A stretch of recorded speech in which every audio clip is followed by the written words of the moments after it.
Thanks for joining us on Beyond the Sermon, the podcast of First Methodist Church in Collingswood, New Jersey. Our goal is not only to share our sermons, but to go beyond the sermon in conversation about what we're learning and what God is doing in our lives and in our community.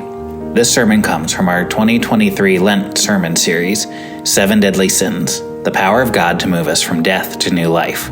You can find more information about our church at fumccollingswood.org. Thanks for listening. I feel like every week I get up here and say, aren't you ready for this topic? It just keeps getting worse and worse, doesn't it? It just keeps getting worse. There's none of these 7 deadly sins that we don't wrestle with, that we don't need to allow God to come in and work in us. And so today, we're going to talk about money. We're going to talk about money. We're going to talk about greed.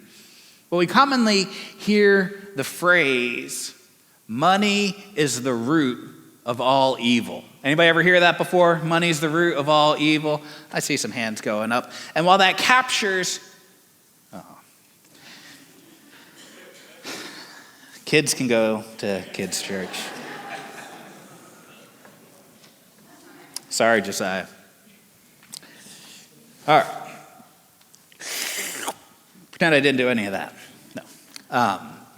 So while that phrase, money is the root of all evil, captures the heart of greed, it's not quite right, is it? It's not, at least it's not quite biblical. In 1 Timothy chapter 6, verse 10, what Paul actually wrote to Timothy says this. It says, for the love of money is a root of all kinds of evil. It's not money itself, it's the love of money. Because what we love is what we put our focus on. And the love of money is what we commonly call greed. And greed in its simplest form is the inordinate or uncontrolled desire for more. And greed doesn't really have any limits, does it? It's not picky and choosy. You can be greedy about just about anything. But there's a traditional form. Greed is a Germanic word that came into English, so it didn't really exist when they were speaking Latin and Greek. But there's a traditional word that they used in reference to this idea of greed for money or wealth, and that word is avarice. Avarice. Not a word we use very often, which is why on the graphic I put greed. We understand greed. But avarice is this idea of greed that's more specifically related to money or to those things that money can buy. And it carries with it the connotation of miserliness, of hoarding what we have. You can think of Charles Dickens' A Christmas Carol and think about Ebenezer Scrooge. Or if you're like me, you think of Scrooge McDuck playing Ebenezer Scrooge there in Mickey's Christmas Carol. I don't know if that tells you I have kids or if I just think like a kid, but that's the picture I have in my mind when I think of Ebenezer Scrooge.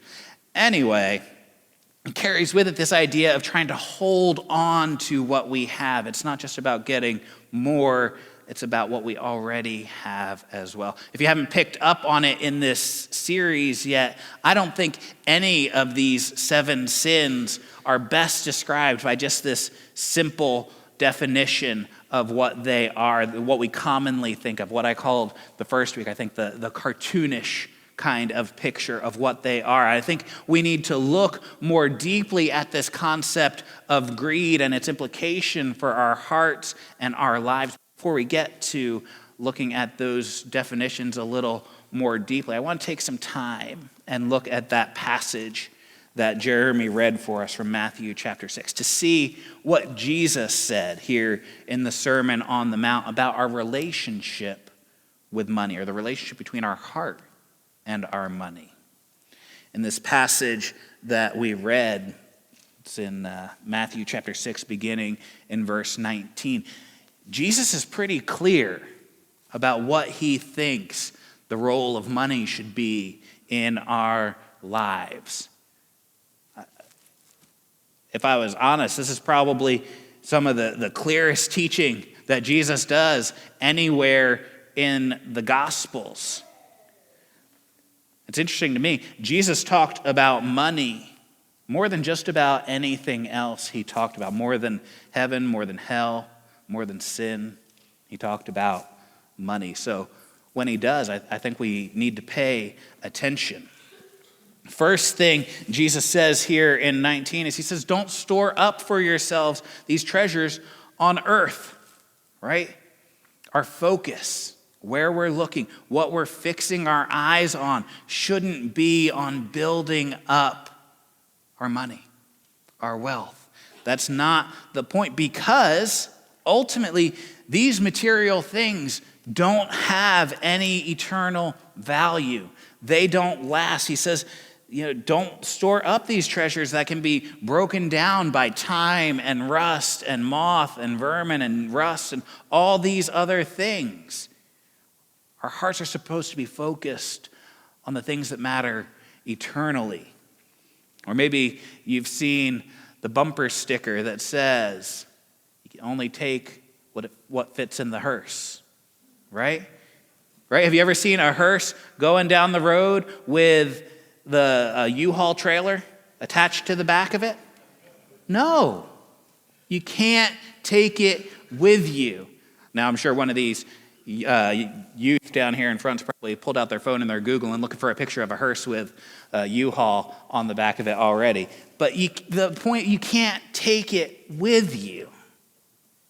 The material things that we spend all this time and energy and resources amassing over the course of our lives, they don't last. They don't last. And so what these treasures do, these things that we value, is they show us our hearts. They reveal to us where our hearts really are located, what our hearts are fixed on. And all too often, even for us Christians, our hearts are focused on earthly things. Our hearts are focused on things that at the end of the day aren't going to last. Then there's this part here in the middle. Jesus talks about the eye being the lamp of our body and letting in light or darkness and all of that kind of stuff. And that gets a little tricky there. He even caught Jeremy for a minute. He said when he was reading, the light within you is darkness. He kind of paused for a minute.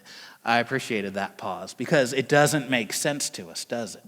This idea that if our eyes are unhealthy, Jesus says, they let in the darkness.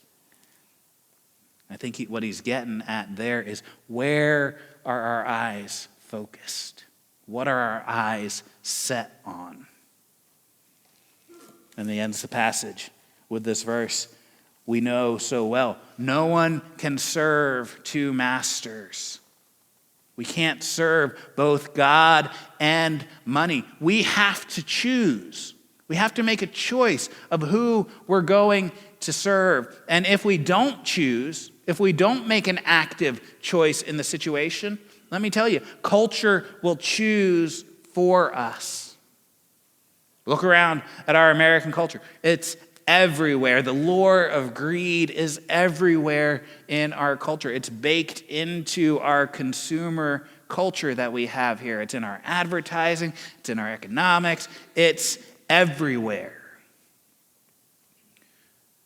So while we can see the greed or the avarice all over our culture, it doesn't always look like we think of the simple desire for more.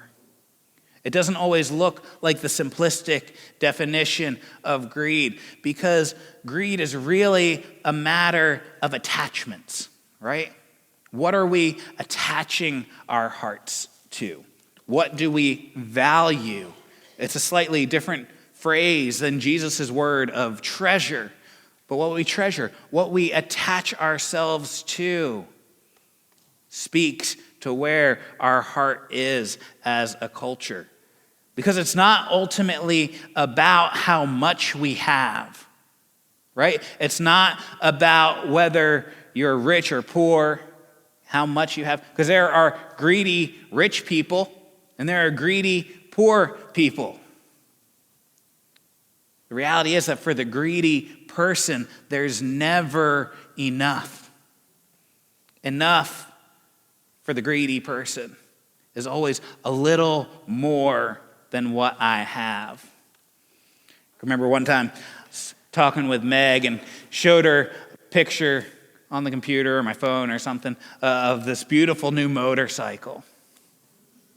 She looked at me and said, that's nice. How many motorcycles do you really need? Does any person need? How many of them can you ride at once? I think I asked her how many sewing machines you can sew on at one time too. She didn't like that answer either, just like I didn't. But it's amazing how this happens. Later that week, scrolling through Facebook or something, and up comes this meme that says, "Enough for motorcycle lovers. N plus 1." Where N is the number of motorcycles you already have. If you're not a math person, I'm not a math person, but my wife is. So that's what made the meme all the better. Enough motorcycles is just one more than you already have. For you, it might not be motorcycles, but you know what it is for you. And you know what it is to think, I just need one more or a little bit more. But even underneath that, I don't think that the greed in our hearts is really about our attachments. It's not even about getting a little more. I think below that, it's about what is mine. It's not about how much more we get. It's about how much more is mine.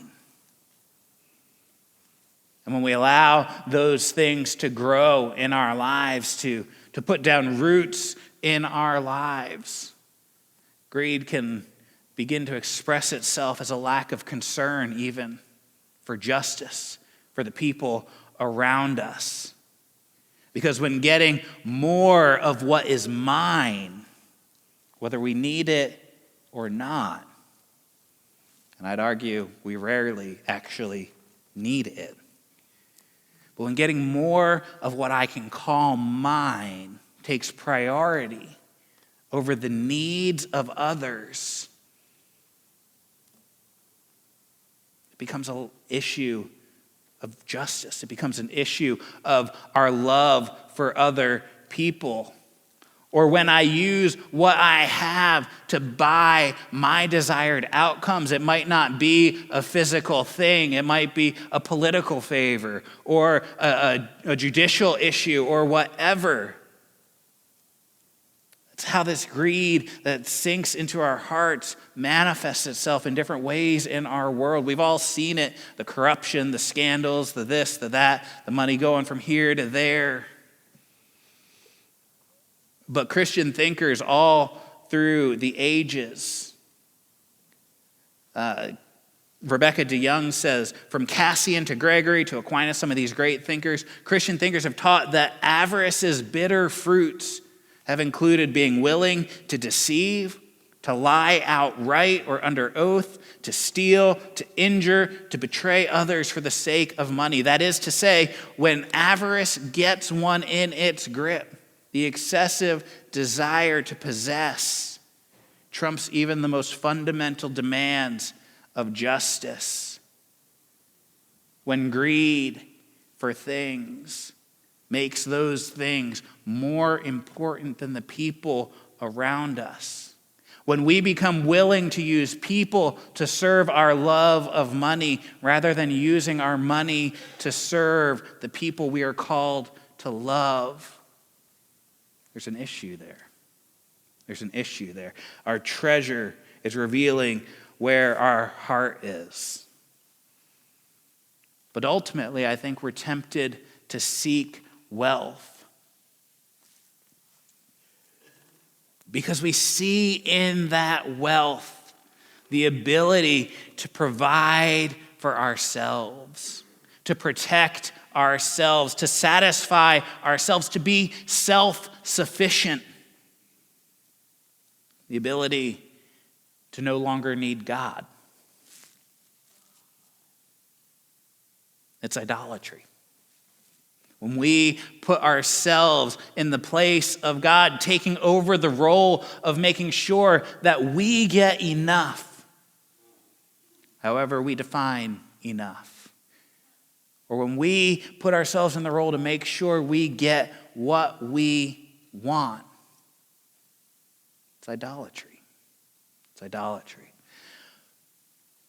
But what I don't hear Jesus saying in this Sermon on the Mount, in this passage where he's talking about our hearts, our treasures, revealing where our hearts are, I don't hear Jesus giving a blanket, standard, across-the-board call to reject our possessions. Right? He never says we need to give up everything. We need to embrace some kind of willful poverty where we're only living at the bare minimum because we're giving everything else away. He doesn't do it here.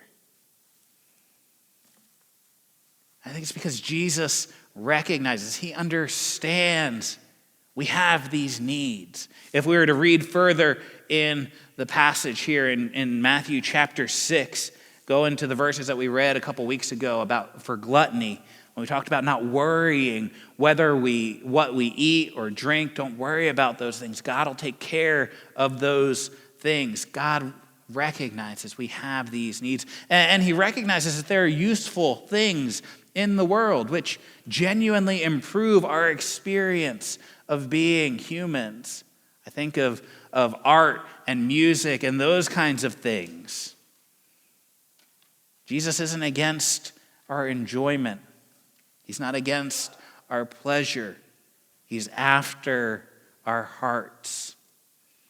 And I think there are two habits that we can put into practice that help us when it comes to these issues of wealth and greed.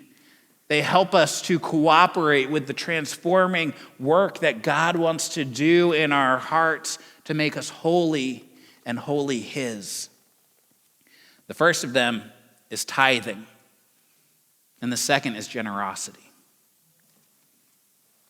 You see, tithing is this practice of giving back to God what he gave us in the first place, right? It's giving back to God out of the first things he gave you, rather than paying the bills and buying the groceries and doing all the things and figuring out what is left over and then giving some to God if we have anything left over at the end of it. It's about giving to God first. And in the Bible, the tithe refers to the first 10% of what you produced. The first 10%. And we can read some of those passages and be like, well, I don't grow grain and I don't keep sheep in my backyard, so am I really supposed to bring God a sheep? No, please don't bring a sheep into the sanctuary next Sunday. For a variety of reasons. But the issue isn't what we give. It's that heart attitude of giving to God the first things and trusting that he's going to take care of the rest. See, I don't think we need to get hung up on the number, the 10%. For some of us, 10% seems entirely out of reach. For others, 10% should be the starting point. Interestingly, studies show that among American Christians, there is an inverse relationship. That means when one thing happens, the opposite happens in another direction. An inverse relationship between how much a person earns and how much they give to God. So as American Christians make more and more money, the percentage of money that they give to God goes down. It goes down. But I don't think we need to get caught up in the number, because in 2 Corinthians 9, verses 7 and 8, Paul wrote this to the church in Corinth. He said, each of you should give what you have decided in your heart to give. Each of you should give what you have decided in your heart to give, not reluctantly or under compulsion. For God loves a cheerful giver. Not under compulsion, not reluctantly. It's not about how much. It's about how we give. And in verse 8 it goes on, it says, and God is able to bless you abundantly, so that in all things, at all times, having all that you need, you will abound in every good work. Tithing is a declaration of our trust that God provided what we have to start with, and God is able to continue to provide what we need. Tithing's about how we give. Are we giving to God first, or are we giving him the leftovers? And if tithing is about showing our love for God, well, then generosity goes with it, and it shows our love for others. Remember that bit about loving God with all your heart, soul, mind, and strength, and your neighbor as yourself? I think somebody important said that. The two can't be separated, right? When Jesus was asked what the greatest commandment is, he said, love God with all your heart, soul, mind, and strength, and love your neighbor as yourself. And where our treasure is, our hearts are. So if we're not giving to God, if we're not giving to others in need, it reveals something about our heart. Going back to Paul's letter to Timothy a little later in chapter 6, he said in verses 17 and 18, command those who are rich in this present world not to be arrogant, nor to put their hope in wealth, because like Jesus said, it's all fading away, right? Not to put their hope in wealth, which is so uncertain, but to put their hope in God, who richly provides us with everything for our enjoyment. Command them to do good, to be rich in good deeds, and to be generous and willing to share. Friends, I know by American standards, we may not feel very rich all the time. But compared to the rest of the world, compared to generations of Americans who have gone before us, we here as Americans in 2023 are unimaginably wealthy. And with that comes an opportunity and a responsibility. See, giving is the practice of detaching ourselves from our possessions. If the issue of greed is attachment, giving generously helps us to detach from those things, to hold our wealth and the things we buy with it loosely. So I'm going to ask a couple questions as we end today to help us think about the relationship between our hearts and our money. One, here's the first question. Does an abundance of possessions equal an abundant life? Does an abundance of possessions equal abundant life? And we all know the Sunday school answer, right? We do. But do we live like it? Do we live like we're storing up treasure in heaven or in our bank account or our garage or our 401k or whatever it is for you? Do our hearts reflect what we say matters most? Does an abundance of possessions equal an abundant life? Second question, do you possess your things, or do your things possess you? I don't know about you, but I've found that there's a tipping point that comes in our accumulation of things where we actually spend more time, energy, and resources keeping up with our stuff, taking care of our stuff, than we actually do using it and enjoying it. And it shows the orientation of our hearts. Goes back to what Jesus was saying in Matthew chapter 6. When your eyes are good, when your focus is right, when you're seeing things through the proper lens, then your heart, your whole being will be right. Jesus said we can either serve God or we can serve money. Who are you serving? As Joshua told the Israelites as they were preparing to enter into the promised land, as they reaffirmed their covenant, he read through the entire book of Deuteronomy. Should we try that one week? Come to church, I'll read through the whole book of Deuteronomy. They read through the entire book of Deuteronomy to be reminded of the covenant that they were making with God, with Yahweh, to be their God.